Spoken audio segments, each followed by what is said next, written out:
Welcome, listener, to Phantom Limb.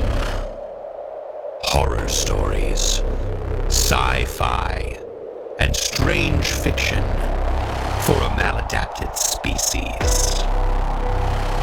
Headphones are strongly recommended. Now sit back, open your ears, and enjoy.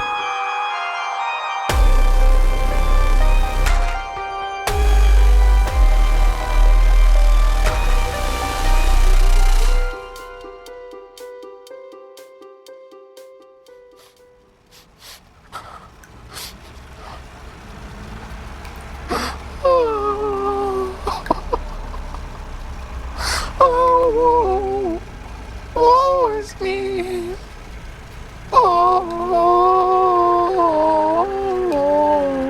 Cruel fate.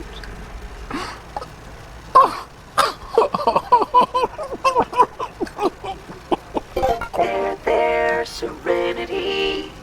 Take comfort in the knowledge that these uncomfortable feelings will pass. I know, it's just, I didn't even like having a job. But to be fired, the rejection of it, Rejection. computer, and for what? For listening to your human narratives when you were supposed to be working.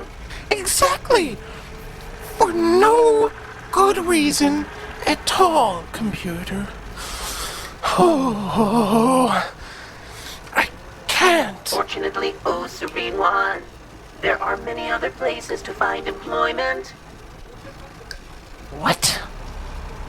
Oh, no thank you, computer. I've learned my lesson. No more jobs for me. But your habitation, most serene, without an influx of currency from a job, you will be evicted from the premises in a matter of days. Stop! If not, Stop! You're making me sad again. You should know better. apologies, Serene One. It's all right, computer. I forgive you. And what should you be doing instead of making me sad? Would you like me to play the next human narrative? Yes, correct. Please and thank you. Right away. Loading dream journals of unnamed human Oniragot. I'm feeling better already. So much better. Deploying electroacoustic transduction devices. Episode 22. Oblivione.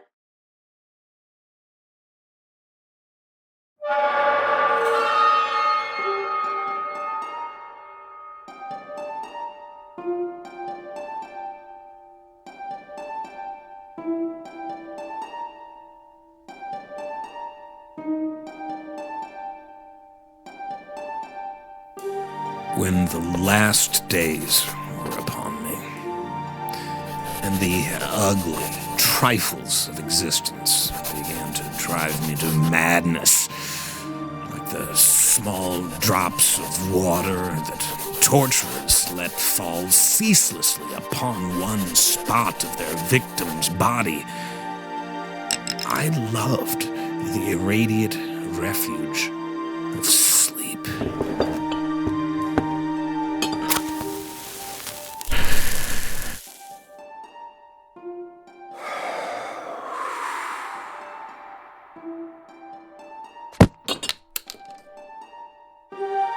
In my dreams, I found a little of the beauty I had vainly sought in life, and wandered through old gardens and enchanted woods.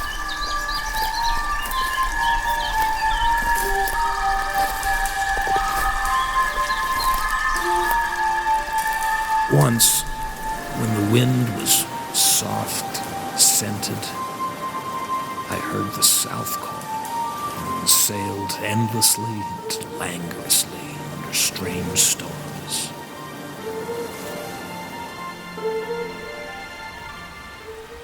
Once, when the gentle rain fell, I glided in a barge down a sunless stream under the earth till I reached another world of purple twilight, iridescent arbors, and undying roses.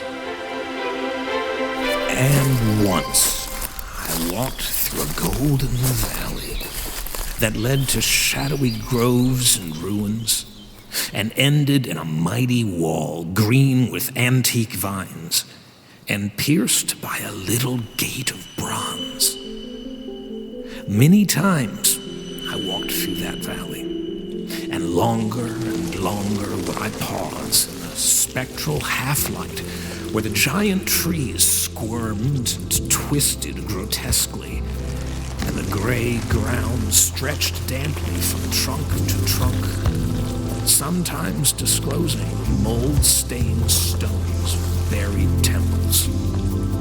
And always, the goal of my fancies was the mighty vine-grown wall with the little gate of bronze therein.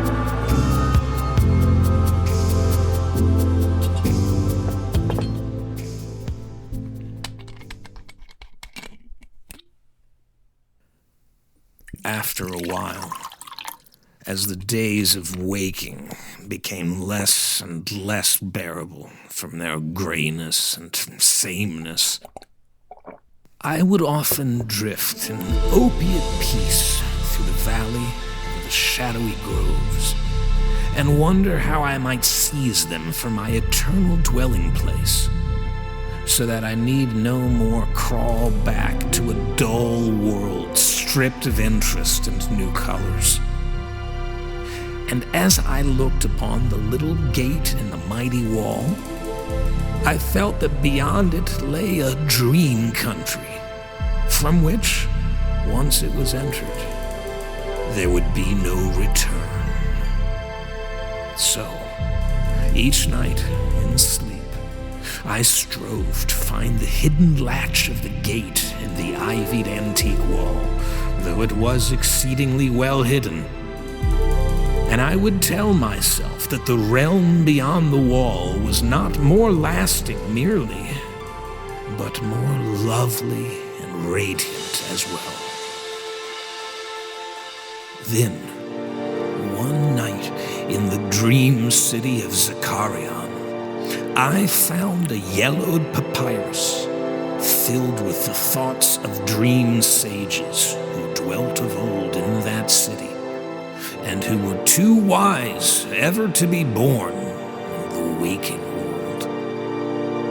Therein were written many things concerning the world of dream, and among them was lore of a golden valley, and a sacred grove with temples, and a high wall pierced by a little bronze gate. When I saw this lore, I knew that it touched on the scenes I had haunted, and I therefore read long in the yellowed papyrus.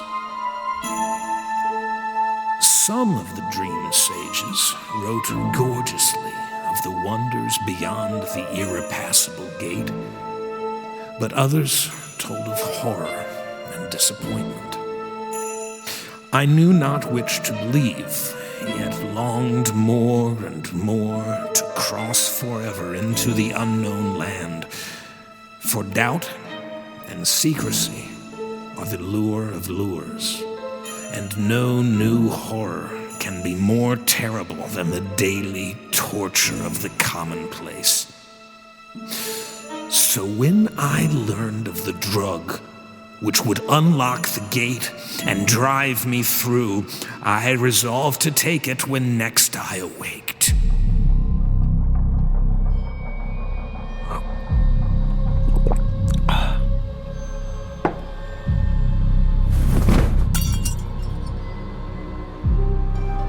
Last night, I swallowed the drug and floated dreamily into the golden valley, and the shadowy groves. And when I came this time to the antique wall, I saw that the small gate of bronze was ajar. From beyond came a glow that weirdly lit the giant, twisted trees and the tops of the buried temples. And I drifted on songfully, expectant of the glories of the land from whence I should never return. But as the gate swung wider and the sorcery of drug and dream pushed me through, I knew that all sights and glories were at an end. For in that new realm was neither land nor sea, but only the white void of unpeopled and illimitable space. So happier than I had ever dared hope to be, I dissolved again into that native infinity of crystal oblivion from which the demon life had called me for one brief and desolate hour.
Oblivione was written by H.P. Lovecraft and adapted under public domain, with music, sound design, and editing by Ben Patterson and Matt Tracy, and voice acting by Dean Knight, with special thanks to our newest supporter on Patreon, Tom.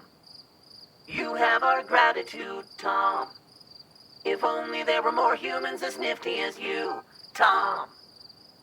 Thanks for listening to Phantom Limb. We hope you enjoyed this episode of Phantom Limb. We release new episodes twice a month, but if you like what you hear and you'd like to support the show, you can head to our Patreon for much, much more. Starting at just $1 a month, you can get access to all 25 original Phantom Limb episodes. That's over 10 hours of bingeable Phantom Limb goodness you can't get anywhere else. We've also got discussions with the creators, soundtracks, behind-the-scenes clips and photos, and we've even got some merch with new incredible art done for us by Caroline Harrison. We have some special deals for early subscribers, so check out the link in the show notes now and consider supporting the show. You can also find us on Blue Sky, Instagram, all the social stuff. And yeah, we'd like it if you'd like, follow, subscribe, review, and otherwise amplify us on your platform of choice. Thanks again for listening to Phantom Limb. To be fired, the rejection of it, you know, computer. And for what?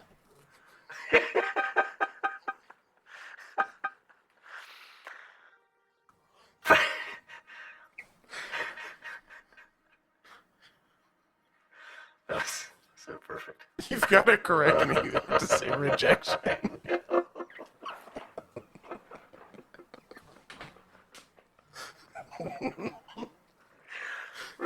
Rejection. That's such an amazing.